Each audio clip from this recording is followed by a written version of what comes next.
জি বাংলায় আছে নতুন সিরিয়াল, কবে কোন ষোলোটা হবে সম্প্রচার।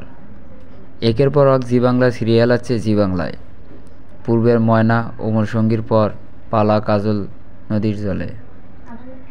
অর্থাৎ 12ই আগস্ট থেকে জি বাংলার পর্দায় শুরু হচ্ছে নতুন এই সিরিয়ালটি। সিরিয়ালের সম্প্রচার সময় জানেন কারা নতুন রয়েছে এই সিরিয়ালের মুখের ভূমিকায়।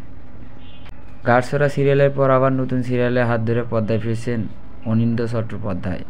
অন্যদিকে ইচ্ছেপুতুল সিরিয়ালের মৈনাক ব্যানার্জিও আছেন এই সিরিয়ালে। আর সিরিয়ালের নায়িকা হলেন অরুণিমা হালদার। তবে সহচারী খ্যাত এই অভিনেত্রীকে শেষবার জি বাংলাতে মন দিতে তাই সিরিয়ালে দেখা গিয়েছিল।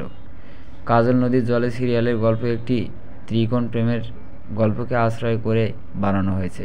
সিরিয়ালের প্রোমো আগে থেকে প্রকাশ্যে এসেছে। সিরিয়ালের গল্প অনুসারে নায়িকা কঙ্কা ওরফে অরুণিমার প্রেমিক হলেন সমুজ্জ্বল ওরফে মৈনাক ব্যানার্জি, কিন্তু তাকে বিয়ে করতে হয়েছে অনিন্দকে। প্রোমোতে দেখানো হয়েছে একটি সাংস্কৃতিক অনুষ্ঠানে নাচ করেছেন কঙ্কা, গান গাইতে সমুজ্জ্বল।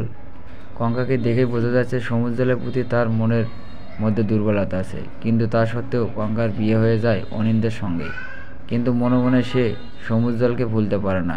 কিন্তু বিয়ের পর আসে টুইস্ট। কঙ্কা জানতে পারে সমুজ্জ্বল আসলে তারই ভাসুর।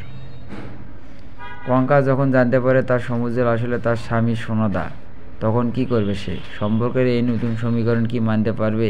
এই প্রশ্নের জবাব পাওয়া যাবে 12ই আগস্ট সোম থেকে শুক্রবার 2টার সময়। হ্যাঁ, বদলে দুপুরে দেওয়া হয়েছে এই সিরিয়ালটিকে। এরপর দেখবেন জি বাংলার আরেকটি নতুন সিরিয়াল ওমর সঙ্গী দুপুর 2:30 থেকে